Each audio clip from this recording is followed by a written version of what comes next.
May taong yan! Simulan na yan! Susaya mga anak ay tulong! Ano yan? Sumupayang mo lang iyayan eh! Pasensya na po! Pasensya na ho! Alis na naninira ka ng radyo! Gusto mo ang radyo doon! Ay! Diyos ko naman! Bakit naman to? Halika na! Halika na tayo! Paano? Kita lang tayo mamaya. Sige. Basta, ikwento mo sa akin kung ano nangyari sa trabaho mo, ha? Oo ba? Basta ba, may trabaho na akong kiss eh.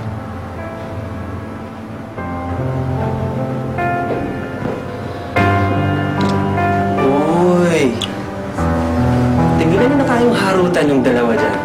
Ano, bitar na, alis tayo. Paano muna na kami? Sige. Ingat kayo, ha? Sige. Ingat.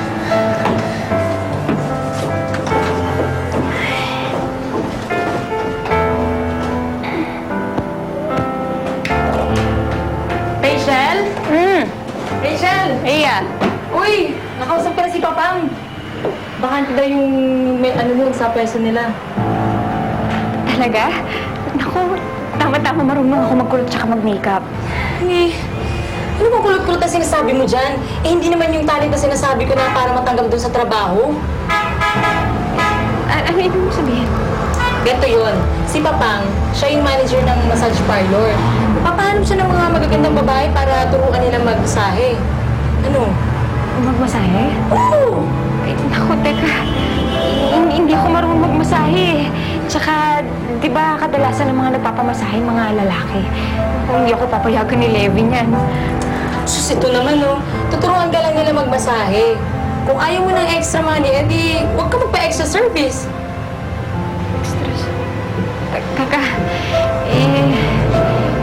wala akong planong ibenta ang sarili ko eh.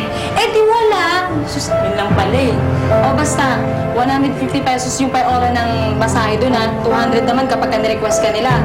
May menos na lang yung lotion, yung alcohol. Kaya, tipirin mo na lang. O, di ba hindi na masama? Ano? Sige, pag-iisipan ko. O, siya. Basta, sabi mo na lang sa akin kapag nakapag-desisyon ka na.